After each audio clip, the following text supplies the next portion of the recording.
আগন্তুক নিৰ্বাচনত অসমৰ ভিতৰতে এটা ক্ৰিটিকেল সমষ্টি হৈছে দৰং ওদালগুৰি।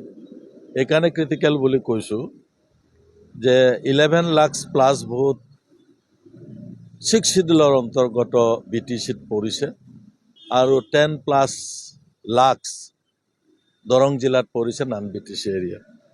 যদিও অসমৰ ভিতৰতে এই সমষ্টিটো সমগ্ৰ অঞ্চল, তথাপি BTCৰ সমস্যা কিছু সুকীয়া আৰু BTCৰ বাহিৰ অঞ্চলৰ বিষয়সমূহ সুকীয়া। কিন্তু পূৰ্বৰ বিধায়কসকল, পূৰ্বৰ MP সকলে যিসকল MP হৈ গৈছে, তেওঁলোকে BTC সম্পৰ্কে তেওঁলোকৰ ধাৰণা অলমষ্ট শূন্য। তেওঁলোকে অসম ভিত্তিত কিছুমান কথা কৈ থৈ দিয়ে আৰু কৈ থৈ দিয়ে বা কাম কৰে, শেষত গৈ BTC অঞ্চলৰ একেবাৰে বাদ পৰি যায়।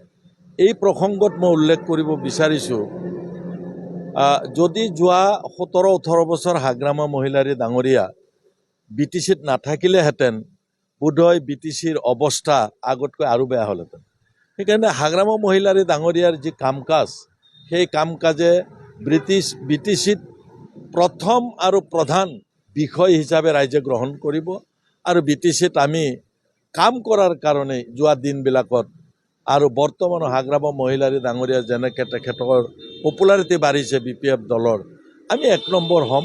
প্ৰায় 1 লাখতকৈও অধিক ভোটত BTCত আমি আগবাঢ়ি থাকিম। আগন্তুক নিৰ্বাচনত অসমৰ ভিতৰতে এটা ক্ৰিটিকেল সমষ্টি হৈছে দৰং ওদালগুৰি। এইকাৰণে ক্ৰিটিকেল বুলি কৈছোঁ যে 11 লাখ প্লাছ ভোট 6 শিডিউলৰ অন্তৰ্গত BTCত পৰিছে আৰু 10+ লাখ দৰং জিলাত পৰিছে নন BTC এৰিয়া।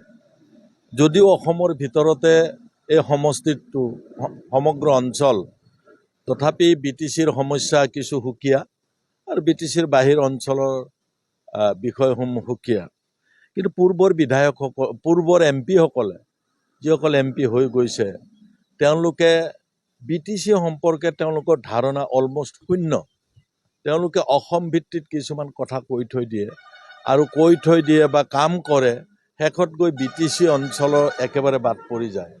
এই প্ৰসংগত মই উল্লেখ কৰিব বিচাৰিছোঁ, যদি যোৱা 17-18 বছৰ হাগ্ৰামা মহিলাৰী ডাঙৰীয়া BTCত নাথাকিলেহেঁতেন, বোধহয় BTCৰ অৱস্থা আগতকৈ আৰু বেয়া হ'লহেঁতেন।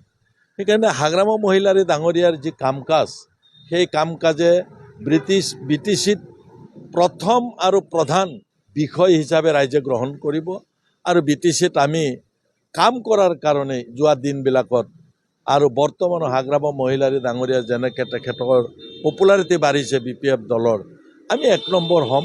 প্ৰায় 1 লাখতকৈও অধিক ভোটত BTCত আমি আগবাঢ়ি থাকিম।